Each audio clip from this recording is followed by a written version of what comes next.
I don't like the one where you go through the hand, but we'll do it first. I like to get it out of the way. Come through.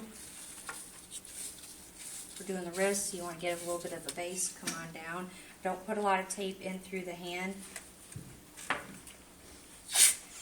We're going to start distal of the styloid process. One across. So when you're distal, you're pointing down. When you're proximal, you're angling your tape up, overlapping halfway. You should have this hand wide so that you're not getting it too tight.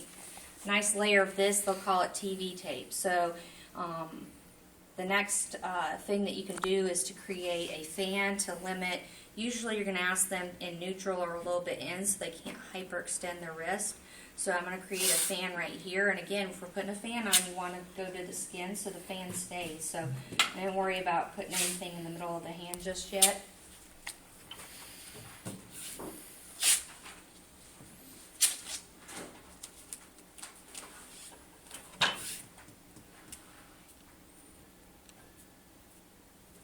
Let's see, you tape booger.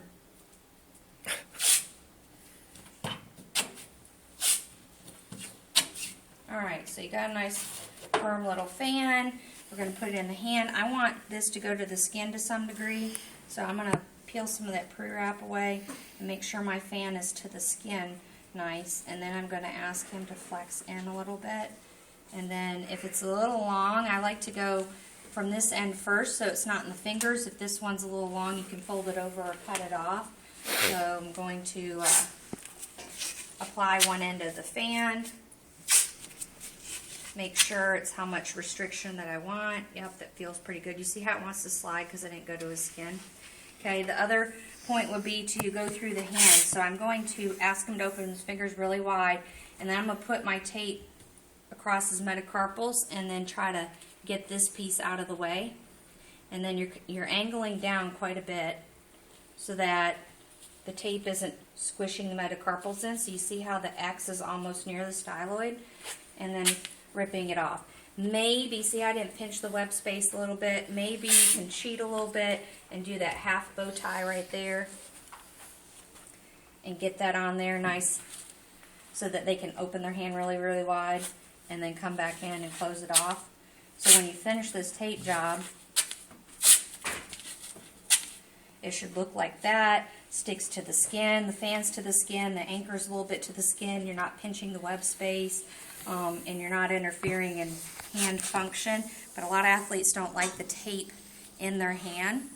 But if you need a little extra block besides your fan to keep that from coming back, you know, you can always use a rope. To make a rope, you're going to start the tape right at the styloid, ask them to hold them out shoulder height, drop it to the ground. That's about how long that person's tape needs to be.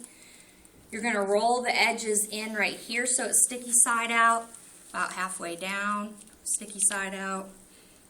Hold your arm up, Daniel. And then if you have a big roll, you can spin it. If it's not a big roll, full roll, it won't spin. And you just pretty much have to go like this all the way up. It won't work unless it's sticky side out. Now I'm short, so I'm going to ask them to lower it. Bend your elbow. And we're going to layer this rope in front of his styloid. It should be about 3 pieces. Here's the styloid, so we're distal to it. You're going to put 3 on the bottom and stack. I got enough for 3 on 2. Sometimes you have a third piece. You can go 1 up, and then you got to cover the sticky side. So this makes your tape job look a little funky, but then you're going to tie it back in there like this. And this little layer of rope that you put in there is going to create a block limiting his extension. Just make sure that that rope stack is on the wrist down here because they'll pull it down because it's uncomfortable. So your rope stack should be in the wrist here and then below the styloid, and it'll create that block. So you can always add the rope to a TV tape or on top of your fan tape, whatever you need to do to limit the extension. So that's the end of that one.